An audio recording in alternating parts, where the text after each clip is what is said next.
Good morning students.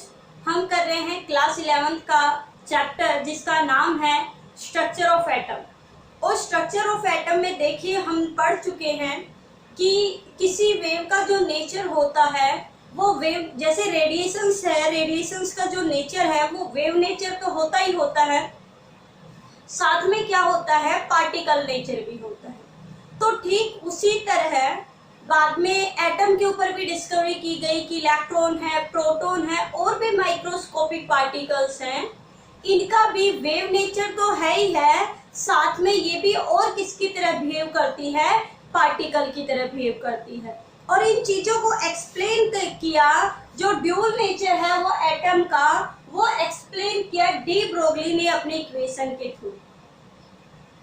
किसने? De Broglie ने। देखो अगर हम बात करें, इसने दो लोगों को मिला दिया, एक तो आइंस्टीन ने इक्वेशन दी थी और दूसरा क्या बताया था रेडिएशंस के बारे में, किसने बताया था भाई, हमने पिछली वीडियो में पढ़ी है, प्लैंक्स ने दी थी। तो अकॉर्डिंग टू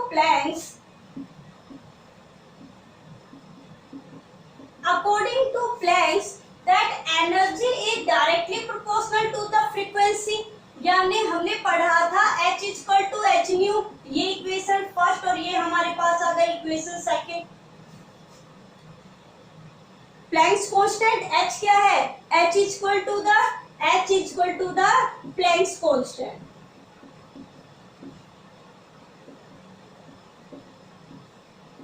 है ना। सेकेंड हमने क्या पढ़ा, अकॉर्डिंग टू आइंस्टीन, आइंस्टीन ने जो कहा एनर्जी के लिए, उसने कहा था energy directly proportional to the mc square, कि किसी का कितना मास होता है उसका वेलोसिटी का जो स्क्वायर है ये किसके बराबर होता है, एनर्जी के बराबर होता है। ये इक्वेशन सेकंड। तो अगर ये भी एनर्जी है और अगर ये भी एनर्जी है, सॉरी ये इक्वेशन थर्ड, ये भी एनर्जी है और ये भी एनर्जी है, अगर मैं इन दोनों इक्वेशन को इक्वल रखूं, put the equation second and third together, अगर इन दोनों इक्वेशन को मैं एक साथ रख दूं, क्योंकि तो देखिए यहाँ पर न्यू मतलब फ्रीक्वेंसी, और फ्रीक्वेंसी किसकी होती है भाई, किसी ना किसी वेव की होती है, और वेव का कोई मास नहीं होता। बट अगर मास है तो मास किसका होता है, किसी न किसी पार्टिकल का होता है। ये इक्वेशन क्या बताती है, वेव नेचर को बता रही है, that atom have the wave nature, क्योंकि frequency energy directly proportional to the frequency. और यहाँ ये इक्वेशन कहती है एनर्जी में क्या है, मास के भी इक्वल है, मास और वेलोसिटी के स्क्वायर के इक्वल है। यानी आइंस्टीन यहाँ क्या बताता है कि इसका नेचर कैसा है, पार्टिकल नेचर जैसा है। तो चलिए अगर मैं रख दूं H nu equal to mc square, भाई दोनों इक्वेशन को मैंने एक साथ रख दिया, ये भी एनर्जी के इक्वल है और ये भी एनर्जी के इक्वल है, तो दोनों को इक्वल रख सकते हैं ना। अब हमने पढ़ा है पिछले में हमने क्या पढ़ा था, that nu equal to the c by lambda पढ़ा है। अगर मैं ये वैल्यू यहाँ पुट कर देती हूँ फ्रीक्वेंसी के लिए, hc by lambda equal to mc square, क्यों? क्योंकि frequency is equal to the, किसके इक्वल टू होती है, c बाई लैम्डा, यानी वेलोसिटी अपॉन में वेवलेंथ। c से c कैंसिल है ना, c से क्या हो गया, c कैंसिल, यानी लैम्डा के इक्वल टू क्या आ गया, लैम्डा के इक्वल क्या आ गया भाई, लैम्डा इक्वल टू कितना आ गया, लैम्डा इज इक्वल टू, हम ये इधर लेके जाएंगे तो h अपॉन में क्या आ गया, h अपॉन में mc। लैम्डा इक्वल टू क्या आ गया, h अपॉन में mc। लैम्डा मतलब क्या हो गई, वेवलेंथ। h का मतलब क्या हो गया, प्लैंक्स कांस्टेंट। m का मतलब क्या हो गया, मास। और c का मतलब क्या हो गया, वेलोसिटी। तो यहाँ इन दोनों इक्वेशन को कंबाइन करने से ये इक्वेशन आई lambda equal to h upon में mc। यानी अगर किसी का यहाँ लैम्डा यानी वेवलेंथ ये बताती है कि यहाँ कैसा नेचर है, वेव नेचर है, तो मास क्या बताएगा कि नेचर कैसा है, पार्टिकल नेचर भी है। यानी इस इक्वेशन से हमें ये पता चलता है that atom have the wave nature, कि atom have the wave nature as well as the particle nature. यानी atom have the dual nature, atom का दोनों की तरह नेचर है, वो पार्टिकल की तरह भी बिहेव कर सकता है और वेव की तरह भी बिहेव कर सकता है। तो इस इक्वेशन से हमें ये क्या चला, पता चला। अब mc इक्वल टू, ये इक्वेशन आपने यहां तक नोट डाउन कर ली होगी, करिए नोट डाउन।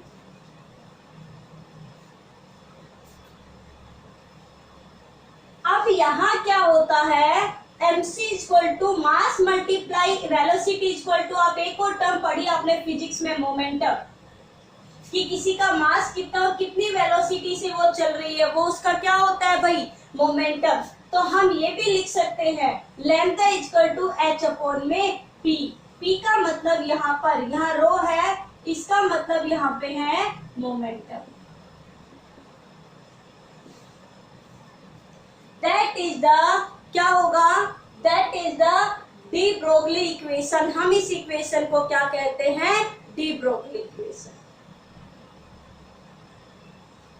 तो इस इक्वेशन से आपको साफ पता चल गया कि जो एटम है वो ड्यूल नेचर का होता है। यानी अगर आपसे पूछा जाए what is the nature of the atom, तो आप क्या बताओगे, atom have the dual nature, wave nature as well as the particle nature. तो वीडियो को लाइक भी कर दिया करो। तो चलिए, अब हम ये इक्वेशन किस में यूज हुई, देखो हम जो डी ब्रोगली इक्वेशंस है, प्लैंक्स कांस्टेंट है, आगे हम पढ़ेंगे, उनको हम क्या हमारी डेली लाइफ में इनको हम यूज नहीं कर सकते। अगर हम निकाले कि कार है वो इतनी स्पीड से जा रही इतने टाइम में, उसका क्या होगी, उसकी वेवलेंथ क्या होगी, उसकी फ्रीक्वेंसी क्या होगी, हम उसमें कैलकुलेट नहीं कर सकते। जो डी ब्रोगली इक्वेशन है, it is applicable only for the microscopic particle. ये केवल और केवल किसके लिए एप्लीकेबल है, माइक्रोस्कोपिक पार्टिकल के लिए। देखिए चलिए आपको बताते हैं बन निकाल के, ये आपने लिख लिया होगा अच्छे से।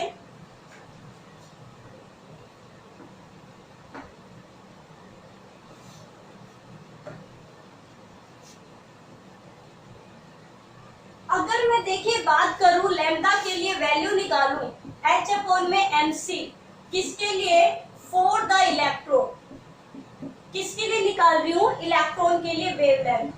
तो h की वैल्यू हमें पता है 6.6 10⁻34 जूल सेकेंड लेते हैं। इलेक्ट्रॉन का मास मैंने आपसे लिखवाया हुआ है 9.1 10⁻31 kg होता है। और वेलोसिटी किसके इक्वल टू लेते हैं, लाइट के इक्वल टू कितने होते हैं, 3 × 10⁸ सोल्व करेंगे। लैम्डा इज इक्वल टू, पहले पावर को ऊपर ले जाइए, ये 10⁻34 है, यहाँ ये माइनस का है तो ऊपर जाके किसकी हो जाएगी, प्लस की हो जाएगी। प्लस में यहाँ कितनी है, ये 8 है, प्लस की तो ऊपर जाके किसकी हो जाएगी, माइनस की हो जाएगी। अपॉन में कितना हो गया भाई, 9.1 × 3। आगे सॉल्व कीजिए, पावर कितनी हो गई, 34 और 8 दोनों माइनस की है तो कितनी हो गई, 42।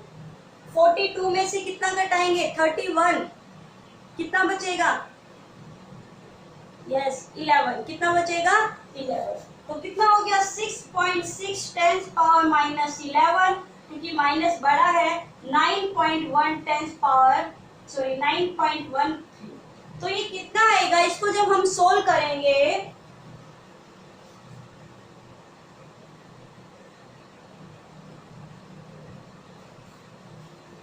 तो इसको जब हम सोल्व करेंगे तो देखिए बहुत कम आएगा, यानी 0.000 कुछ आएगी इसकी वैल्यू। तो ये क्या है, सिर्फ इसको हम किसके लिए यूज कर सकते हैं, it is applicable only for the microscopic particle. हम इसे किसके लिए निकाल सकते हैं, माइक्रोस्कोपिक पार्टिकल के लिए ही क्या कर सकते हैं, इसको हम कैलकुलेट कर सकते हैं। तो ड्यूल नेचर किसने दिया था, डी ब्रोगली ने दिया था। De Broglie gave the dual nature of atom. क्या कहा था डी ब्रोगली ने, कि जो एटम है वो वेव नेचर तो होता ही होता है, साथ में उसका नेचर कैसा होता है, पार्टिकल की तरह भी होता है। फिर है डी ब्रोगली, जो इक्वेशंस हैं वो किसके लिए यूज होंगी, use only for the microscopic particle, केवल और केवल किसके लिए यूज होंगी, वो माइक्रोस्कोपिक पार्टिकल के लिए ही क्या होंगी, वो यूज होंगी। आगे फिर इसको देखने के लिए ये सच है या नहीं, बहुत सारे साइंटिस्ट ने एक्सपेरिमेंट किए। वही उसने कुछ जैसे अब रदरफोर्ड ने एक्सपेरिमेंट किए थे ना अल्फा रेंज की, तो ऐसे ही क्या किया, गोल्ड फॉइल के ऊपर थॉमसन ने रेडिएशंस डाली और पीछे वही एक फोटोग्राफिक प्लेट लगा दी। तो देखा कि फोटोग्राफिक प्लेट में जैसे हम एटम की स्ट्रक्चर बनाते हैं ना, ऐसे क्या बनी हुई है, कुछ क्या बने हुए हैं, सर्कल्स बने हुए हैं। क्या बने हुए हैं, सर्कल्स बने हुए हैं। इसका मतलब है कि जो रेडिएशंस है उनका नेचर कैसा है, वेव की तरह है। वो वेव की तरह क्या कर रही है, रोटेट कर रही है, वेव नेचर है उनका। इनका कोई ना कोई मास होता है, इसलिए इनका नेचर कैसा है, पार्टिकल नेचर।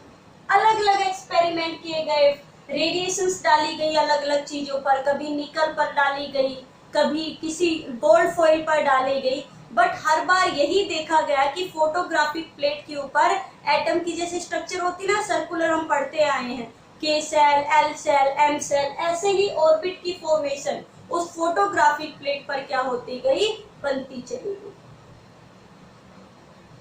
अरे पहले आपने कभी फोटो बनवाई होगी ना, एक नेगेटिव बनता था, है ना, जिसमें भूत से दिखाई देते थे, वो रेज ही गिरती थी उसके ऊपर, जो हमें रेज दिखाई देती थी।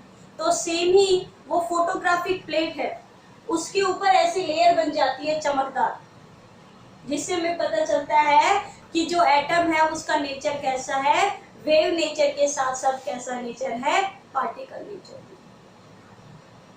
तो चलिए, ये किसके बारे में था, ड्यूल नेचर था। किसका था ये, ड्यूल नेचर ऑफ एटम। अब इसके साथ हम एक और लॉ पढ़ लेते हैं छोटा सा, हेसेनबर्ग अनसर्टेनिटी प्रिंसिपल। वो भी माइक्रोस्कोपिक पार्टिकल के लिए ही यूज होता है। It is used only for the microscopic particle.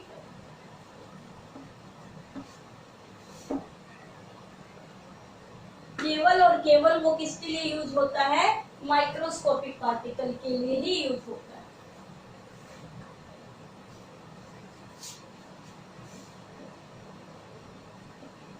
हेसेनबर्ग uncertainty principle.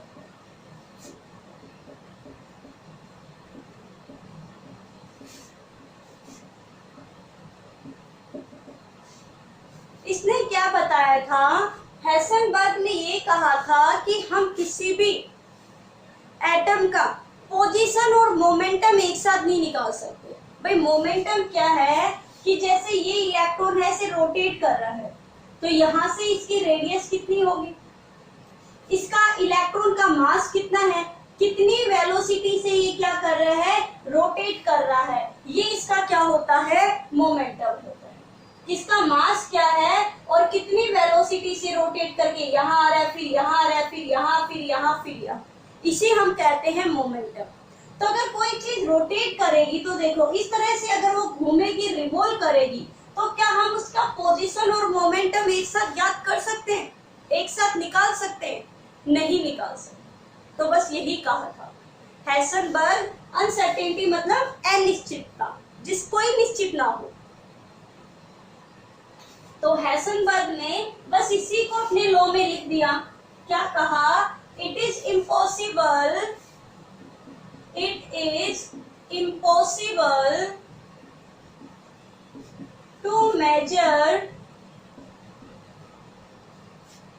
To measure simultaneously, यानी लगातार,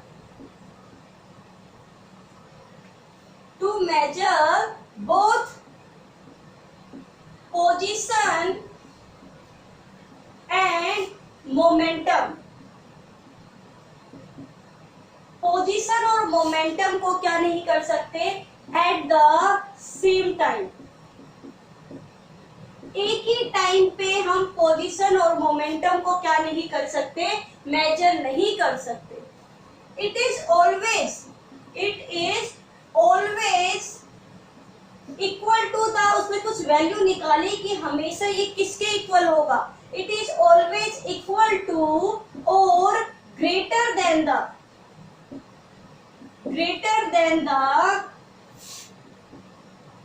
वैल्यू ऑफ h अपॉन में 4 पर। उसने क्या कहा कि पोजीशन और मोमेंटम को हम एक साथ कैलकुलेट नहीं कर पाएंगे। अगर कैलकुलेट करें तो जो इसकी जो वैल्यू आएगी पोजीशन और मोमेंटम की, वो वैल्यू या तो h अपॉन में 4 पाई की इक्वल आएगी या कैसे आएगी, इससे ग्रेटर आएगी, ज्यादा आएगी। तो देखिए क्या कहा, डेल x यानी change in momentum, del p यानी momentum is always equal to और ग्रेटर देन, ये हमेशा इक्वल हो गया, क्या होगा, ग्रेटर देन h अपॉन में 4 पर। डेल का मतलब है कि चेंज, कि उस चीज में क्या हो रहा है, चेंज। x का मतलब है पोजीशन, यानी डेल x को पढ़ेंगे चेंज इन पोजीशन। p का मतलब है यहाँ पर मोमेंटम, h का मतलब वही है, क्या है भाई, प्लैंक्स कांस्टेंट।